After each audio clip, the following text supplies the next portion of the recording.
A paz do Senhor Jesus Cristo, uma boa noite. São precisamente 11 horas e 5 minutinhos.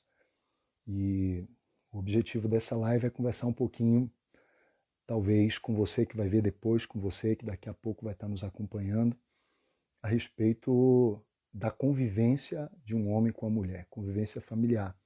E hoje um dia importante, dia dos namorados. A gente tem aí uma ótima oportunidade e eu queria usar esse tempo para conversar um pouquinho com você. Conversar um pouquinho com você que já está namorando, também com você que ainda não está namorando, com você que pode até estar noivo ou noiva e também com você, especialmente com você que já está casado. Então, o objetivo desse nosso contato aqui é justamente para convidar cada um de nós para uma reflexão. E eu quero começar te mostrando esse marca-texto. Não sei se você vai conseguir visualizar.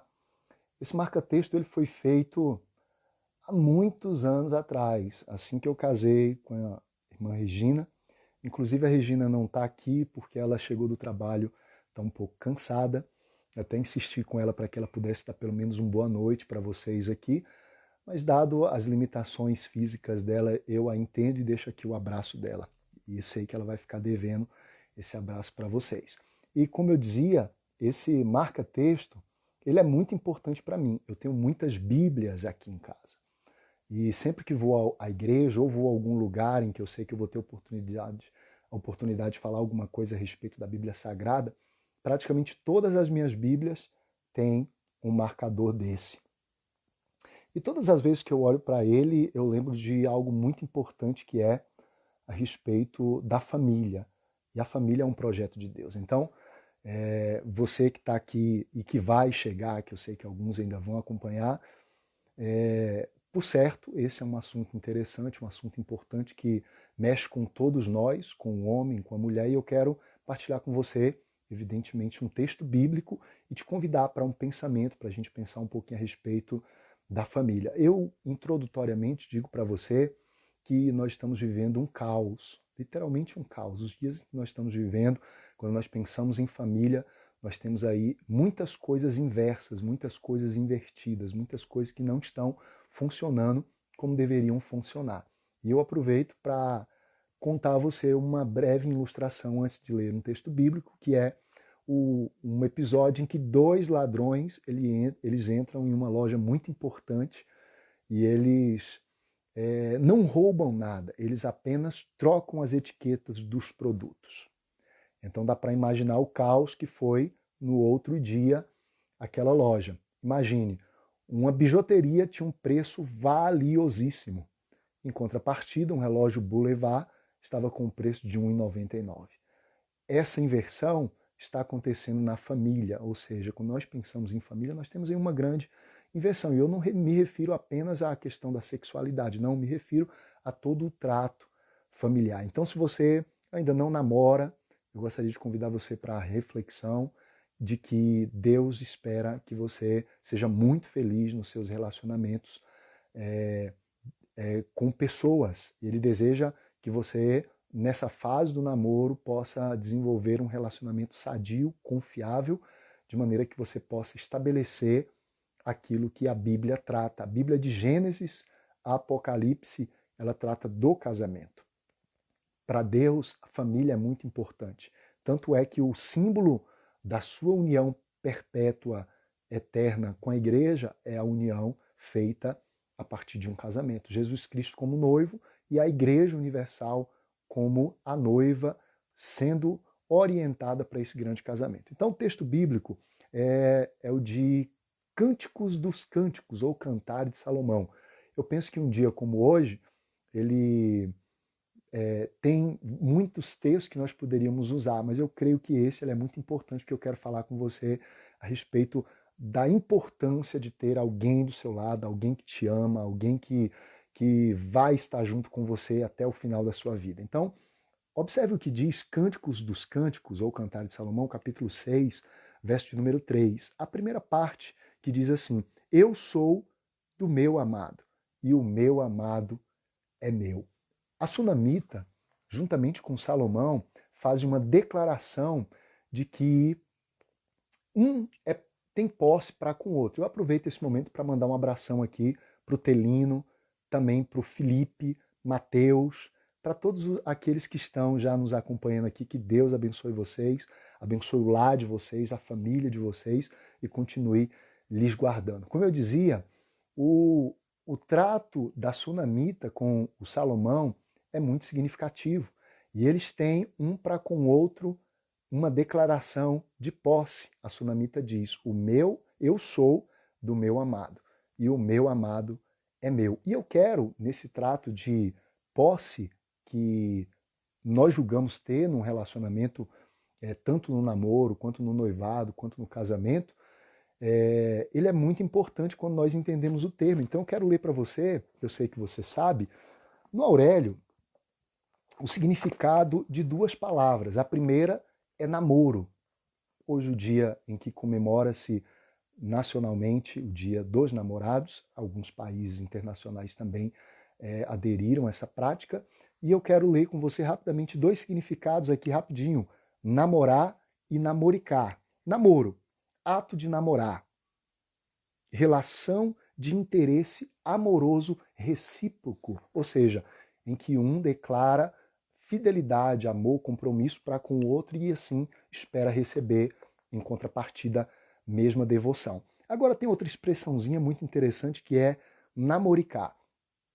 Observe o que diz essa expressão namoricar. É um ato de namorar por pouquíssimo tempo, que envolve leviandade. Eu quero ler para você também o significado de leviandade rapidinho.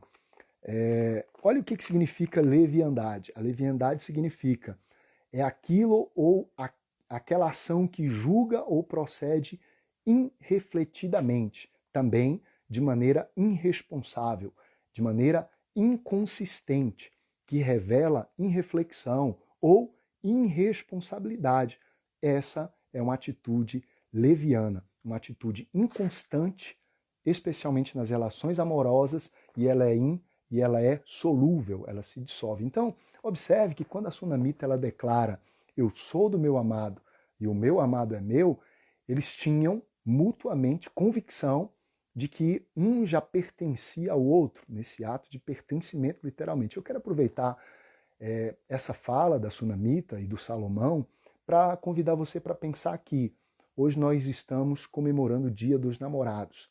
E já observaram como é que nós somos especialistas enquanto estamos namorando, e sermos aguerridos nesse ato da conquista, da devoção, do sentimento, de buscar agradar o outro, e nós lutamos para manter o matrimônio, o namoro, mas nem sempre temos a mesma disposição para manter o matrimônio. E tem uma coisa interessante: um dado autor ele diz que o namoro, o noivado e o casamento, ele é a semelhança da mosca na tela da cozinha. Sabe a hora que você está fazendo o almoço, que a comida está bem cheirosa, e aí na residência, na cozinha, que tem aquela telinha de proteção, as moscas elas ficam tentando entrar. Então quem está fora, de alguma maneira, tenta entrar. A mosquinha que está fora, ela tenta entrar. E muitas vezes a mosquinha que está dentro, ela quer sair. E muitas vezes essa é a nossa relação, tanto no namoro, quanto no noivado, quanto no casamento. Às vezes você está com uma pessoa e ainda você não declarou se completamente a ela, mas você entende que outras pessoas de repente gostariam de estar no teu lugar.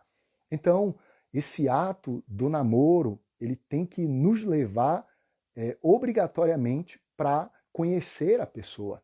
E aí a diferença que eu faço, inclusive depois de ter lido para você o termo namorar e namoricar, é que se nós estamos namorando, e aí quando eu digo nós, é porque eu também de alguma maneira faço isso, os casados também fazem isso, bem verdade.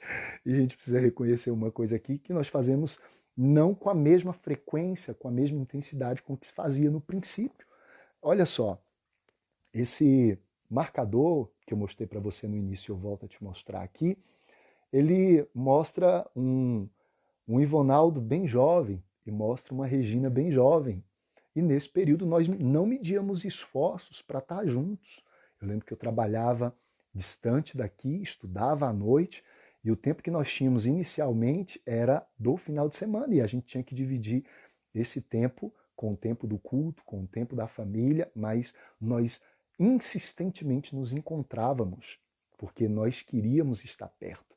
Então, quando a Sunamita ela diz eu sou do meu amado e o meu amado é meu, ela tinha uma declaração de posse, não no sentido ruim dessa expressão de ser dono, mas no sentido de ter a confiança de que o outro também tem o mesmo sentimento para com você. E o que eu destaco aqui nesse momento desse nosso diálogo aqui, em relação ao namoro, é que, infelizmente, muitas pessoas estão brigando insistentemente para manter um relacionamento, talvez de um namoro, que ele não deveria durar, porque ele não é um namoro, ele é um namoricar, ou seja, não há responsabilidade, não há compromisso, não há zelo, não há literalmente amor.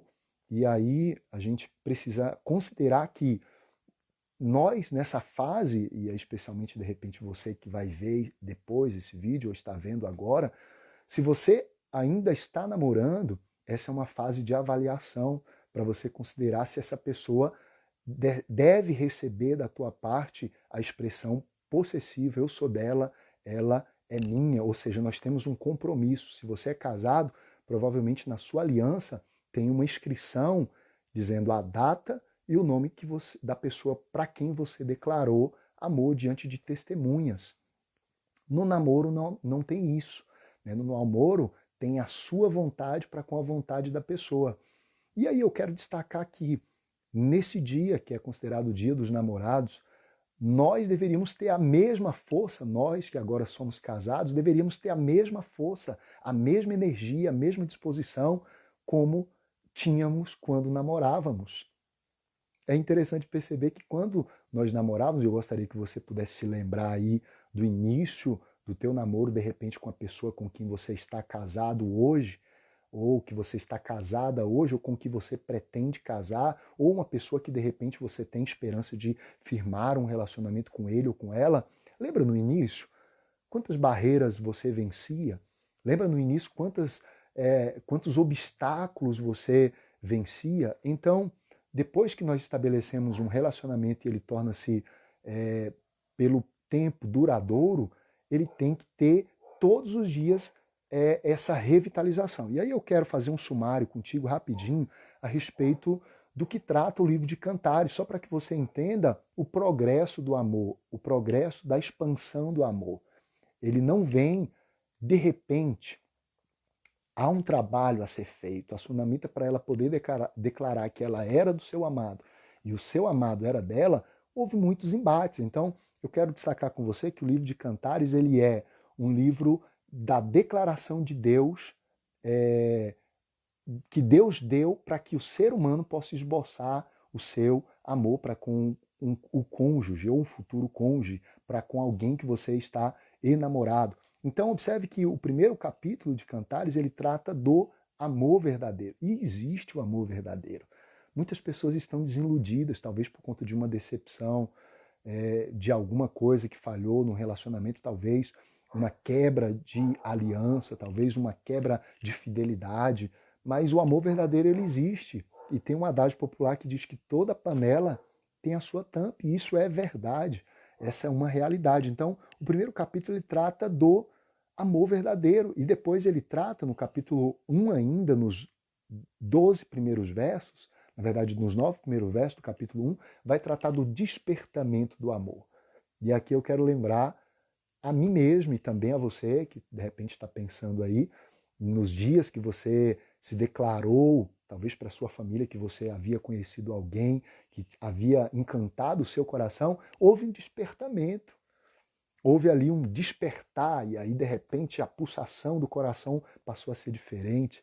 De repente, ao pensar no nome da pessoa, já gerava ali uma sensação extremamente agradável. Então perceba que o livro de Cantares ele também trata do despertamento do amor. O amor precisa ser despertado. E nós que namoramos, nós que já passamos do noivado, nós que estamos casados, e aí eu aproveito para conversar com você que está aqui, provavelmente você que está aqui, provavelmente você é casado. Se não está casado, provavelmente está pensando em casar.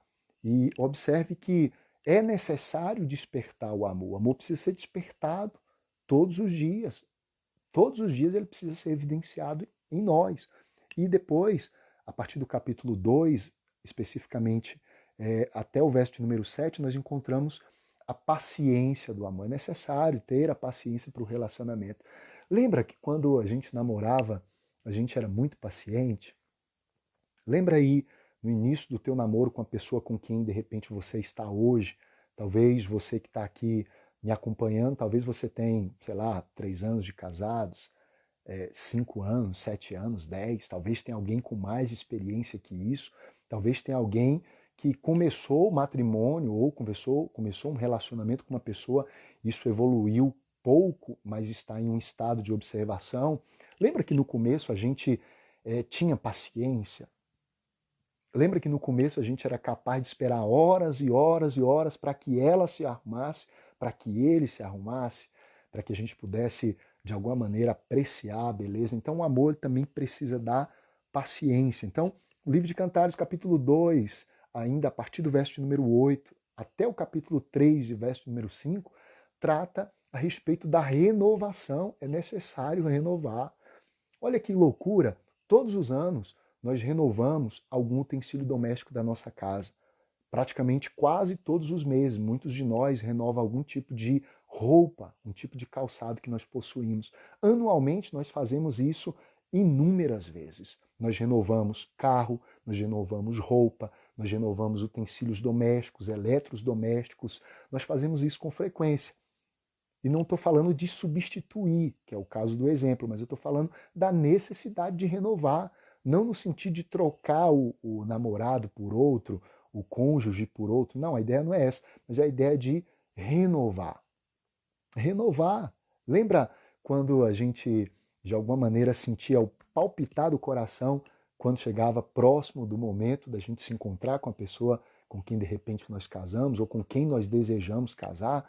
Talvez você ainda hoje lembra do nome da pessoa, você sente aí um palpitar no coração, renovação. E aí tem uma coisa muito legal, que é a questão da pureza. O Cantar de Salomão, ele usa praticamente 2 capítulos, dos 3 até o 5, para falar da pureza do relacionamento. É para falar especificamente da núpcia, para falar literalmente daquele ato tão gratificante, tão bom que Deus idealizou para que nós, homens e mulheres, pudéssemos experimentar.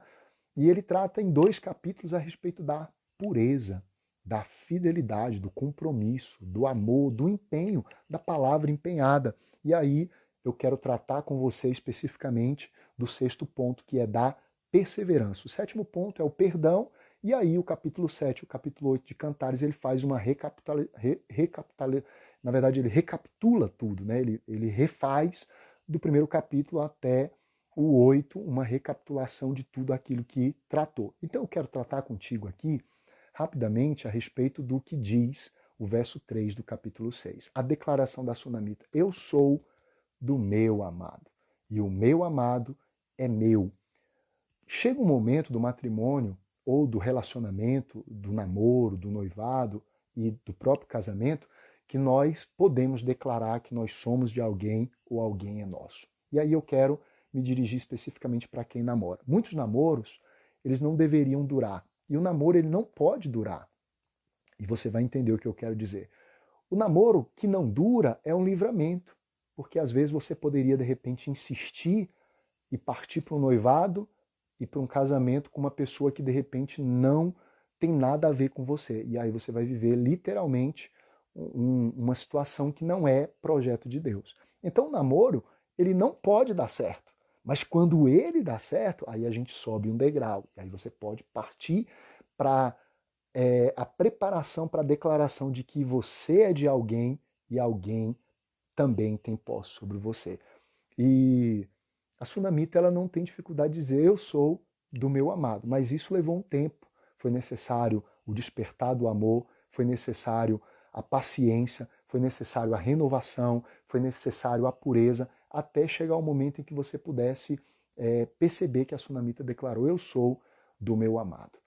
Então, eu quero convidar você para pensar que Deus, ele deseja abençoar a sua vida matrimonial, a sua vida emocional. Ele deseja, faz parte dos planos dele fazer isso. E nesse ato de se envolver com uma pessoa, nós muitas vezes corremos o risco de declarar amor ou declarar apego, afeição, talvez até o pronome possessivo de pertencer a alguém para alguém que não nos merece. Isso é uma realidade. Então observe se o relacionamento ele é um namoricá ou se ele é literalmente um namoro. Porque se ele for um namoricá, tem irresponsabilidade, ele tem irreflexão, ele tem, acima de tudo, falta de compromisso, ele tem falta de empenho, ele tem falta de amor literal. Agora, se o namorar, ele te encaminha para sentir o pulsar do coração do outro e você querer sempre estar próximo, faz parte do plano de Deus. Deus idealizou que nós pudéssemos sentir uma afeição amorosa para com uma pessoa do sexo oposto e pudéssemos estabelecer uma relação firme e pudéssemos declarar: eu sou de alguém e alguém tem posse sobre mim. Eu quero, nessa reflexão, convidar você para pensar. Se você não está namorando, é projeto de Deus que você possa fazer. A não ser que, de repente, você seja um dotado, um celibatário, uma celibatária, que é alguém que não sente qualquer afeição por uma pessoa. Caso contrário, isso vai fazer parte da tua vida. Em algum momento você vai ter que se encontrar com alguém. A minha dica, a minha orientação para você é: perceba todos os detalhes que envolvem o relacionamento, perceba o comportamento, perceba o trato familiar, pegue, acima de tudo, o conselho com o pai e com a mãe. Sabe por quê? Porque o pai e a mãe namorou antes. Pegue conselho com uma pessoa de cabelo branco, que, por certo, esse projeto pode dar certo. Se porventura você está noivo, está noiva, você já está num caminho da declaração da posse. Eu sou do meu amado e o meu amado tem posse sobre mim. E aí você, em breve, por certo, pode concretizar o tão esperado casamento. Eu quero concluir convidando você para pensar que talvez você não tenha aí algo que te faça lembrar com maior frequência do teu cônjuge, talvez do teu namorado, da tua namorada, do teu noivo, da tua noiva, da tua esposa, do teu esposo, mas eu te desafio, faça aí algo que sempre lembre você, você que já está casado, do compromisso que um dia você firmou com o seu cônjuge, que você firmou com a pessoa que te fazia suar. De repente você estava em um lugar e aí você lembrava da pessoa, você sentia calafrio, uma coisa boa interna, e com o passar do tempo isso foi acabando. Eu quero dizer para você que Deus ele pode renovar a sua vida sentimental, ele pode te dar amor, ele pode fazer você liberar perdão, fazer com que pessoas liberem perdão para você, e é desejo dele que você tenha uma pessoa com quem você possa se firmar, uma pessoa com quem você possa declarar amor e que Deus possa abençoar você. Eu concluo convidando você para pensar que nós devemos brigar pelo nosso matrimônio, pela nossa família, pela nossa casa, com o mesmo ímpeto, com a mesma força, com o mesmo entusiasmo como nós tínhamos no início de todo um relacionamento que perdurou, que durou, que partiu do noivado para o casamento e que hoje, de repente, pode estar passando por uma situação de dificuldade. Eu digo para você que faz parte do plano de Deus a família. E a sua família, ela pode ser parte desse plano.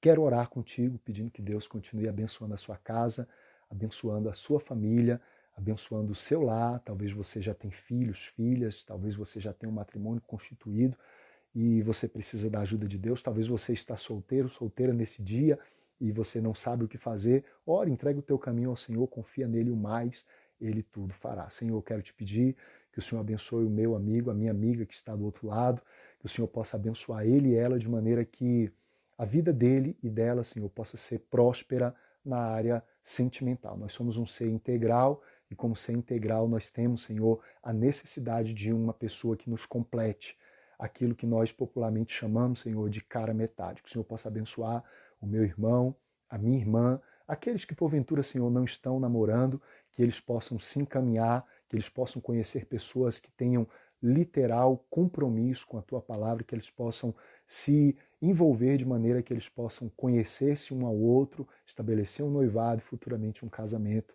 Senhor, pedimos também por aqueles que estão casados e que começaram muito bem, que começaram sentindo muita afeição um pelo outro, mas no meio do caminho entristeceram-se, estão cabisbaixos, talvez duvidosos quanto à durabilidade do seu matrimônio. Eu quero pedir que o Senhor possa lhes fortalecer, possa lhes dar ânimo, possa lhes fortalecer com a tua graça. É a nossa oração no nome de Jesus. Amém. Deus te abençoe. Um abraço fraterno.